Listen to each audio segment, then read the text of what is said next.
আপনি কি জানেন ভারতবর্ষে প্রতি বছর কত স্টুডেন্ট সুইসাইড কমিট করে? প্রতি বছর 10,000-এরও বেশি স্টুডেন্ট সুইসাইড কমিট করে। আপনি কি জানেন এর মূল কারণ কি? এর মূল কারণ হলো সাইকোলজিক্যাল প্রেশার। অনেকেই হয়তো ভেবে থাকবেন যে এই সাইকোলজিক্যাল প্রেশারটা বোধহয় পড়াশোনা থেকে আসে। একদমই ভুল। এই সাইকোলজিক্যাল প্রেশারটা ম্যাক্সিমাম আসে তার বাবা মা থেকে। ম্যাক্সিমাম প্রেশারটা তার বাবা মা থেকে, তারপরে আসে সোসাইটি, সমাজ, তার বন্ধু বান্ধব এবং টিচার্স থেকে। ম্যাক্সিমামটা আসে তার বাবা মার থেকে। কি ধরনের প্রেশার?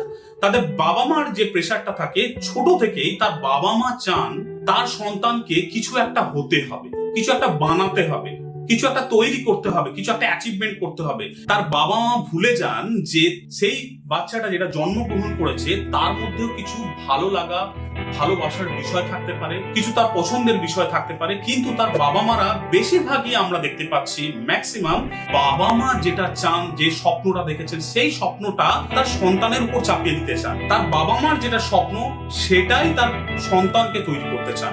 এটার ফলে কি হয়, সন্তান তার বাবা মার মনের মতো রেজাল্ট করতে পারে না। এবং ম্যাক্সিমাম ক্ষেত্রে দেখা গেছে যে তার বাবা মা সন্তানদের এভরি এক্সামে বলে থাকেন যে তোমাকে কিন্তু তোমার ওই বন্ধুর থেকে কিন্তু তোমাকে বেশি মার্কস পেতে হবে, বা ওই বন্ধুর সঙ্গে কিন্তু বেশি মার্কস পেতে হবে, ও কিন্তু অনেক এগিয়ে যাচ্ছে।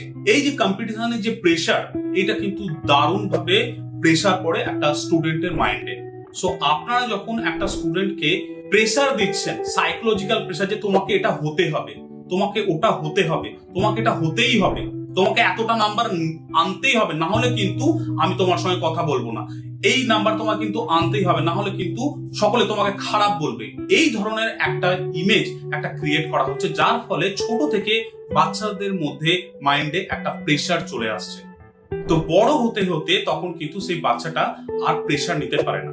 এই প্রেশারটা নিতে নিতে তাদের নিজেদের সেট করে ফেলে যে আমি হয়তো আমার বাবা মার এক্সপেকটেশনস ফুলফিল করতে পারবো না। টোটাল স্টুডেন্টস এর মধ্যে কিছু স্টুডেন্ট সুইসাইড কমিট করে, কিছু স্টুডেন্ট অ্যালকোহল বা ড্রাগ অ্যাডিক্টেড হয়ে যায়, স্মোকিং অ্যাডিক্টেড হয়ে যায়, কিছু স্টুডেন্ট অ্যান্টি সোশ্যাল অ্যাক্টিভিটিতে যুক্ত হয়ে যায়, সামান্য কিছু স্টুডেন্ট, সামান্য পার্সেন্টেজ কিছু স্টুডেন্ট আছে যারা তাদের লাইফে সাকসেস পায়।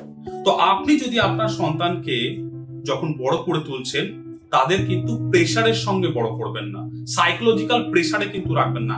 আপনি দেখুন যে আপনার সন্তানের মধ্যে বেস্ট পটেনশিয়াল কি আছে, সে কি ভালোবাসে, তার মধ্যে ইন্টারেস্ট কি আছে, এটা আপনি ফাইন্ড করুন। ফাইন্ড করে তাকে বড় করে তুলুন। দেখবেন আপনার ছেলে সাকসেস হবে বা আপনার সন্তান সাকসেস হবে এবং গ্রেট অ্যাচিভমেন্ট করবে, আপনারও স্বপ্ন সফল হবে। Thank you.